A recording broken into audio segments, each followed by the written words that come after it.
হয় মই উপস্থিত আছোঁ বৰপেটাৰ কাঞ্চনপুৰ নামৰ এখন চৰ অঞ্চলত। এই চৰ অঞ্চলৰ দুখীয়া পৰিয়ালসকলৰ মাজত চৰকাৰে বিতৰণ কৰিছিল সৌভাগ্য আঁচনিৰ দ্বাৰা ছ'লাৰ ডিছ। কিন্তু দুৰ্ভাগ্যবশতঃ এই ছ'লাৰ ডিছ লাভ কৰাৰ পিছতো তেওঁলোকে আজিলৈকে পোহৰৰ মুখ দেখা পোৱা নাই। কিয়নো ছ'লাৰ ডিছ যথা সময়ত বিভাগীয় কৰ্তৃপক্ষৰ দ্বাৰা ঠিকাদাৰৰ দ্বাৰা এওঁলোকৰ ঘৰত সংযোগ কৰা হৈছিল যদিও আজিলৈকে সেই ছ'লাৰে কোনো ধৰণৰ কাম কৰা নাই। এই মুহূৰ্তত মই এই অঞ্চলৰ স্থায়ী বাসিন্দাৰ লগত উপস্থিত আছোঁ আৰু তেওঁলোকৰ পৰা মই কিছু কথা জানিবলৈ চেষ্টা কৰিম। আচ্ছা দাদা, যিহেতু আপোনালোকে ছ'লাৰ লাভ কৰিছিল আৰু ছ'লাৰ আমিতো চৰকাৰৰ পৰা শুনা পালোঁ যে আমাক ছ'লাৰ দিব, তেতিয়াহ'লে আমি ভাবছোঁ যে আমাৰ সৌভাগ্য হ'ল। কিন্তু সেই ছ'লাৰখিনি আমি পালোঁ, ঘৰে ঘৰে পাইছোঁ, কিন্তু পাওয়াতেও আমাৰ সেইখিনি তাৰমানে বস্তুখিনি 80% তাৰমানে নচলে, অচল হৈ আছে বৰ্তমানে। আমি পোহৰত সেই আন্ধাৰতে আছোঁ। কিন্তু আগতে কৈছিল, ঠিকাদাৰৰ পৰা কৈছিল যে নাই 5 বছৰৰ ৱাৰেণ্টি আছে, 5 বছৰত কিবা হ'লে আমি ঠিক কৰি দিম। কিন্তু এতিয়ালৈকে আমাক কোনো এটা ছ'লাৰ তাৰমানে ঠিকাদাৰ ঠিক কৰি দিয়া নাই।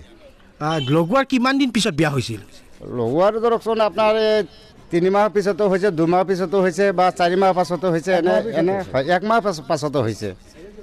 কিমানখন পৰিয়াল, বেছিভাগ পৰিয়ালৰে বেয়া হৈছে নেকি? বেছিভাগ পৰিয়ালৰে বেয়া হৈছে। হয়, এওঁ জানিবলৈ দিছে যে 85% লোকৰ ঘৰতে বেয়া হৈছে। লগোৱাৰ কিছুদিন পিছতে ছ'লাৰে কাম নকৰা হৈছে আৰু এই মুহূৰ্তত আৰু স্থায়ী বাসিন্দা আছে। খুৰা কি ক'ব এই মুহূৰ্তত? কথা ছ'লাৰ যিখিনি দিছে আমাৰ কাঞ্চনপুৰ ঘৰকেইটা আজিলৈকে ক্লিয়াৰ হোৱা নাই। এবাৰ তোমাৰ বহুত ছ'লাৰ দিবাৰ আছে না, সেইবিলাক আমি পোৱা নাই। আমাৰ ঘৰত গেছে এটা ছ'লাৰ পাইছে আৰু সব মানুহ চৰ আছে, ছ'লাৰ পোৱা নাই। আৰু যে কেইটা পাইছে বেছি সংখ্যা বেয়া হৈ আছে। হ্যাঁ, যে কেইটা না পাইছে কেইটা মন লাগে। এই বেয়া হোৱাৰ কাৰণ কি ঠিকাদাৰৰ গাফিলতি ভাবে নেকি? ঠিকাদাৰৰ গাফিলতি, ঠিকাদাৰৰ গাফিলতি। আগতে কৈছিল যে আমি ঠিক কৰি দিম, কিন্তু এতিয়ালৈকে আমাৰ কোনো এটা মেকাৰো দিয়া নাই, ঠিক কৰি সেই বস্তুখিনি ঠিক কৰি দিয়া নাই। ছ'লাৰ দিয়াৰ পিছতো কোনো এটা ফিট কৰাৰ কাৰণে মানুহ দিয়া নাই।